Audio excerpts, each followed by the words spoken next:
The most of the work that was put into this to make this resource center a reality, and also to remodel our offices here, put a brand new roof on the Eureka Municipal Auditorium, and create an instructional kitchen in the auditorium came from a CDBG CV23 grant. So it's a community block development grant. It was the coronavirus response edition, round two and round three. And so initially, we applied for these funds as a response to COVID, and it was to create a resource center, and it wouldn't, not just a response to COVID, but kind of a long-term solution, so the impacts of COVID, and also helping our community. It's specifically for folks that are low and moderate income, so it's not a center specifically for folks that are experiencing homelessness. It's for anyone lower or moderate income, and then really anyone is welcome to stop by, and anyone that's looking for help, being referred to services or resources, or can stop by and receive attend some of our programs. It was $938,000 paid for a brand new roof. The roof alone was $380,000 for the municipal auditorium, and we were able to do some amazing things. That roof was old, it was leaking.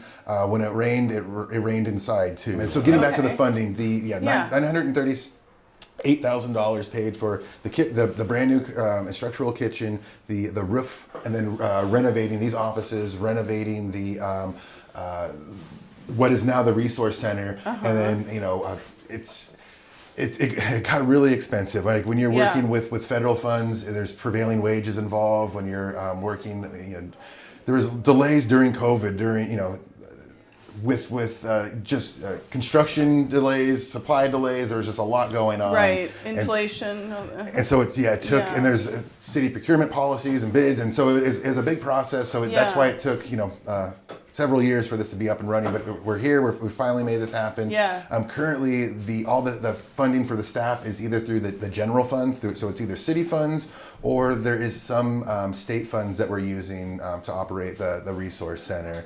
Right now, it's relatively low overhead. We have 3 part-time staff overseeing the resource center, but we really are hoping to expand that and really expand our hours and the offerings.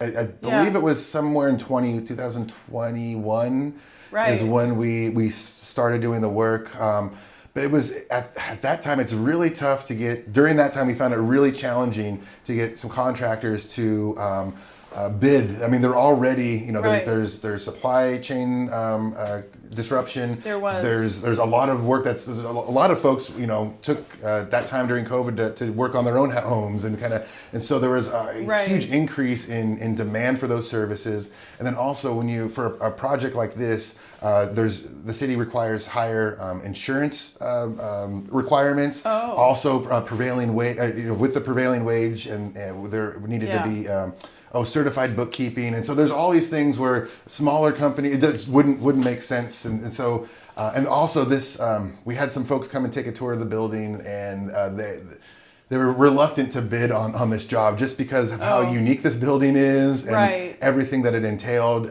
It also, we'd open up a wall and then find stuff that we weren't anticipating, and so that would tack on time. Little surprises. Oh yeah.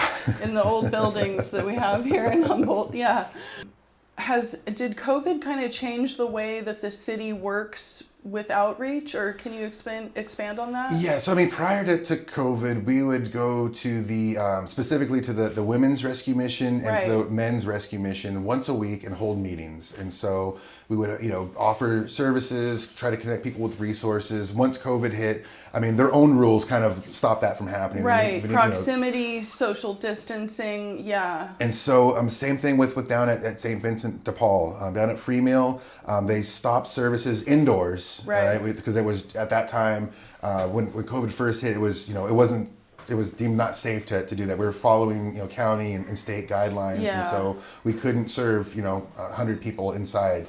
And so we modified our approach. We adapted to that. We would we received these permits. We would close that entire block down every single day with the help of our police department's CSET team. We would set up folding chairs out on the blocked off street, and we'd have our outreach workers out there every single Monday through Friday serving those meals to folks. There would be hand washing stations out there. We would be distributing our really when this happened, a lot of, I think almost every single staff member within UPLIFT Eureka at that time really wanted to do more. They wanted to get outside, and so we all kind of turned into outreach workers, whether that was 100% of what we did or just a few hours a week. I mean, we were out there providing, I don't know if you remember, like a hand sanitizer used to be like worth its weight in gold. Like people were making homemade hand sanitizer and selling it. So we were, we were able to work with a local company, and we had like 5 gallons of that, and we were bottling up, and we were out there handing it out to for free.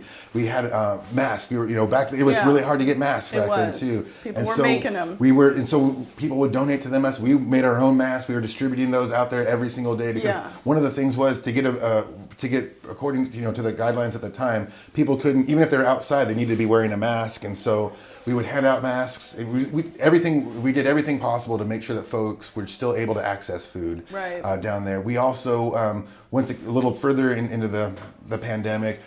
We would go down, our outreach workers and our staff would go down to where folks were and help them kind of navigate the, I think it was called the economic impact payments. And so we would have our either Surface Pros or laptops out there, and working with folks on where they were outside on the streets, and get them connected with their I believe they were called economic impact payments. Right. And so getting those those payments in order for that they were entitled to and eligible for.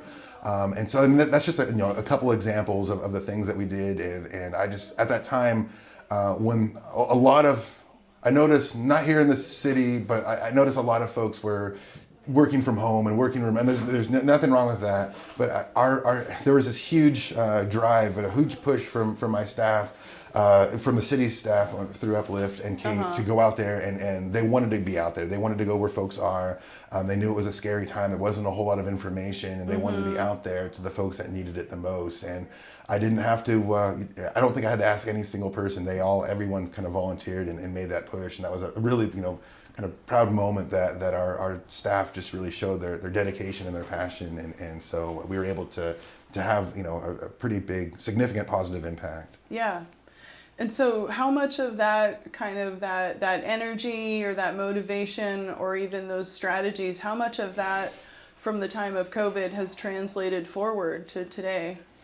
Between our really key organizations, our key partners that we work closely with, I think COVID really brought us closer. And I think that kind of, and I think that stuck. And I mean, we're, right now, but it seems like we're out in the trenches. Like we're out there on the front lines. We're out there, especially in the very beginning of COVID, there was this huge mystery. Like, what is going on? How bad is this? What does this mean? And so, I mean, just to be out there, and standing out there with folks that, and being on the front line and delivering direct services, that really builds, if you don't have rapport already, that's just being out there, like I said, on the front line and just being out there and delivering those services, and just not knowing, especially back then, before there were before the vaccines came out, before we really kind of knew how, when it was brand new, it was really a scary time, and just because of the uncertainty and just not knowing, and that's really, it was really,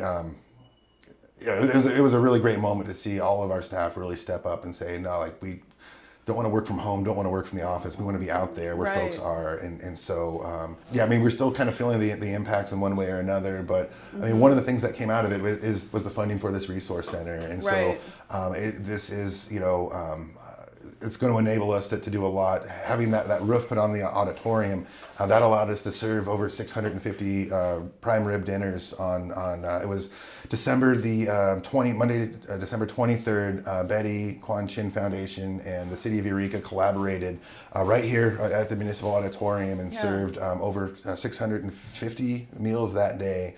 We couldn't have done that without this grant providing a new roof. And so there's quite a few other programs that are happening in there to, that auditorium has a capacity of 2,300 people, and so we're going to be able to do a lot of programming. Our resource center has a capacity of 49 people, and so this is just the first step, and I think the auditorium, and I'm kind of going on a tangent here, but that is Sure. a community space. Like this resource Yeah. center is a community space, but so is that auditorium.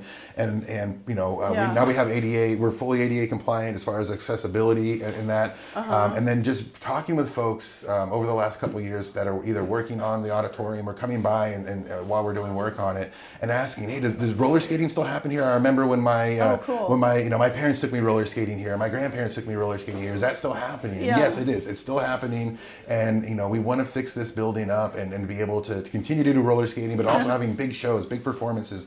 There were major bands that came through and played in the past Yeah. here. The Grateful Dead played at the municipal auditorium. Yeah. And to get these, you know, restore this place to what it was, and then having that sound system and that light, we can bring shows here, put money back in the building, and restore this, and do big community events. And we still have a lot of work to do. The roof is done, great. The building Yeah. needs to be painted. We still kind of leak through the walls. There's a lot of things that need to be done. The heating system needs to be retrofitted, but like when all that work is done, this building can really be, it could be, There's so much potential. yeah, there's a lot of Yeah. potential, and like I said, this is a community space, and we want to keep that going. We want this place to be, you know, a place where the community gathers. You know, during the $938,000 that we received to start renovating this building is just the beginning, and I know this is something that the city wants to do is to kind of continue putting money into this building and making it more accessible and providing more opportunities for our community.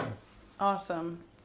You know, we're open. Come on down to the Yeah. resource center. Whether you're looking for services, you can come as a guest, or if you're on behalf of an organization, if you want to collaborate, or if you want to stop by and check out the space and see if you'd want to sign up weekly or monthly or as needed to utilize this space and to provide services and resources. We're, like I said, we play nice, and we want to collaborate, and the more we collaborate, I think the bigger impact we can have.